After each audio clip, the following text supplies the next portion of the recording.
Hey everybody, it's Dr. J. Hope you enjoyed your module last week. I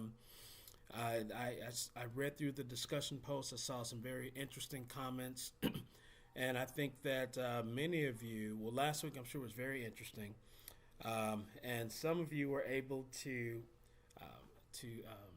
identify that the NACIREMA people is actually American spelled backwards, right? So when we look at some of the questions you asked to consider, would you allow your son or daughter to date a NACIREMA? Would you consider their culture to be barbaric? It was very interesting to find how many of you would not want your son or daughter to date a NACIREMA. And some of the rituals you considered them to be either barbaric or magic. And, it's quite striking that, in a sense, this is an example of how same thing happened to me when I first read this article. I was presented this article when I was in graduate school, like yourself, and it went over my head. Now, some of the other students, I guess they were smarter than me. They figured it out, but it went over my head that the way that the author depicted our culture, I did not even recognize my own culture, recognize American culture. And so the question is it fair to depict NACIREMA culture in this way?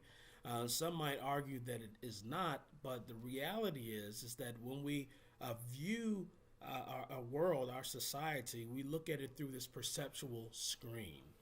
We have a lens in which we interpret the world around us. And so we can use this article as an analogy for what a perceptual screen might look like. Like, so for example, if I was from another planet and I came down to visit this world, Earth, visited America, and I saw a man scraping his face with a razor. I think they called that men lacerating their faces. Would I really recognize that that's shaving? Because human beings, I'm an alien, remember, human beings grow facial hair, therefore they have to shave it off.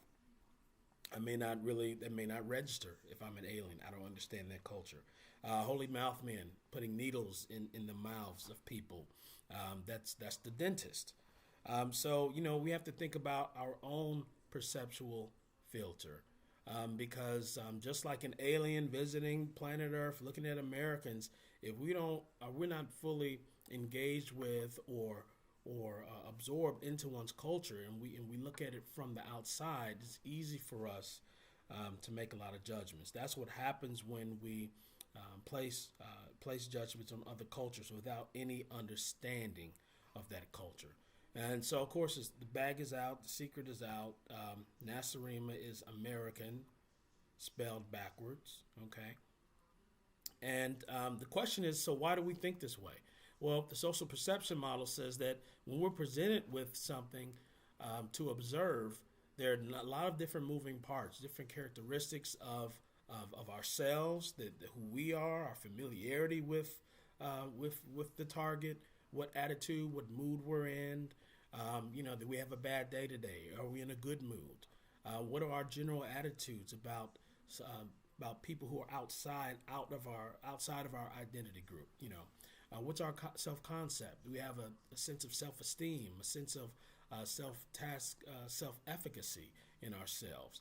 Individuals with lower self-esteem it's very easy for them to place judgment on other people, as a reflection of themselves, this kind of projection of their own attitude about who they are.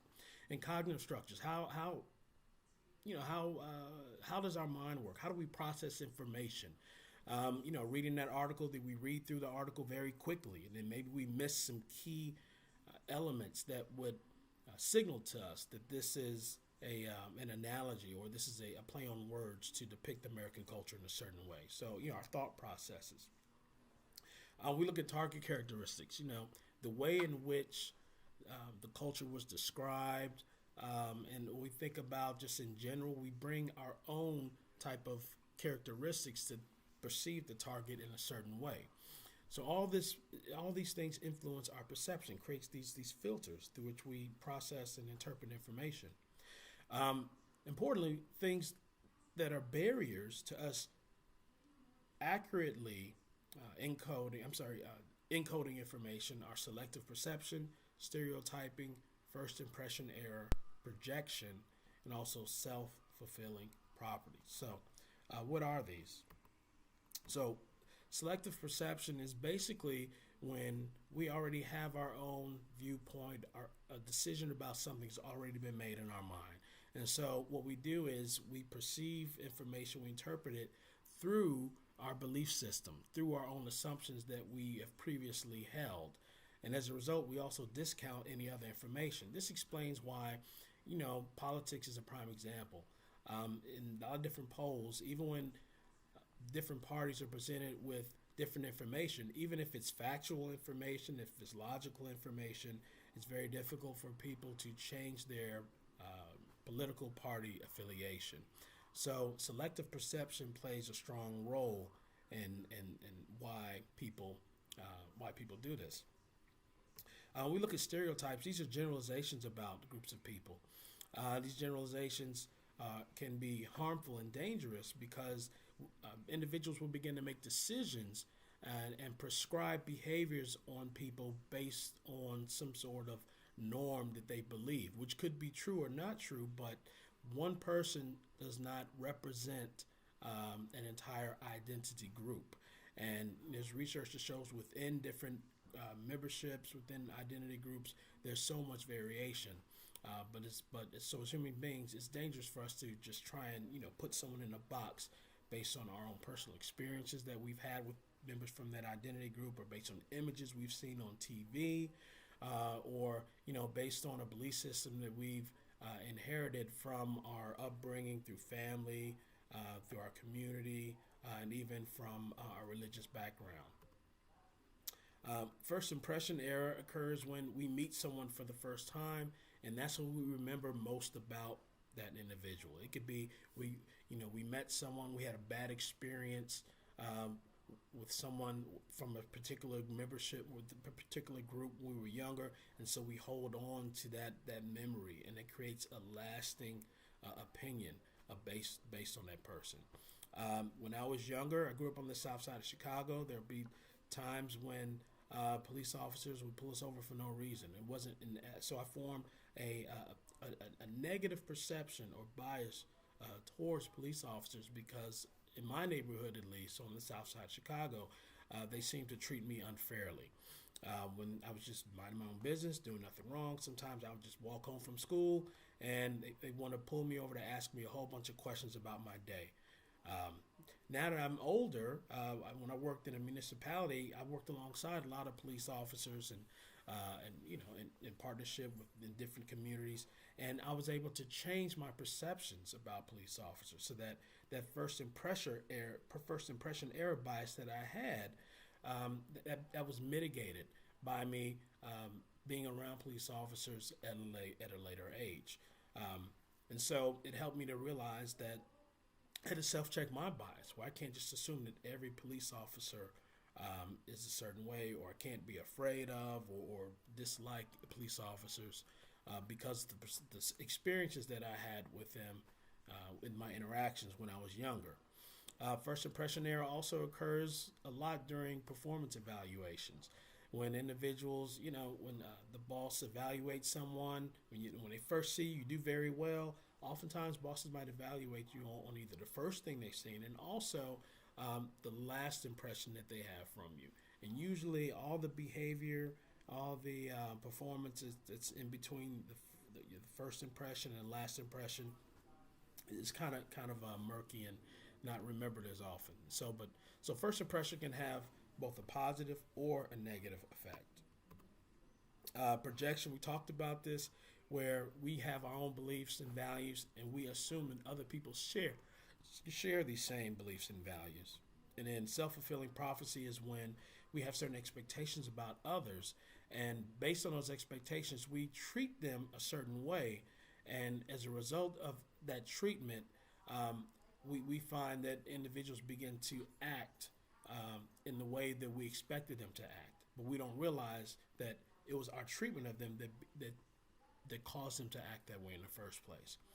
Thus the term self-fulfilling prophecy.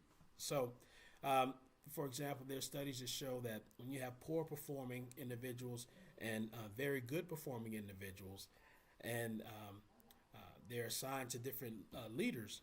Leaders who are told that the poor performers are good performers, they actually treat them and reward them differently as if they were good performers. And in some cases, those poor performers, their performance increases. It becomes more positive.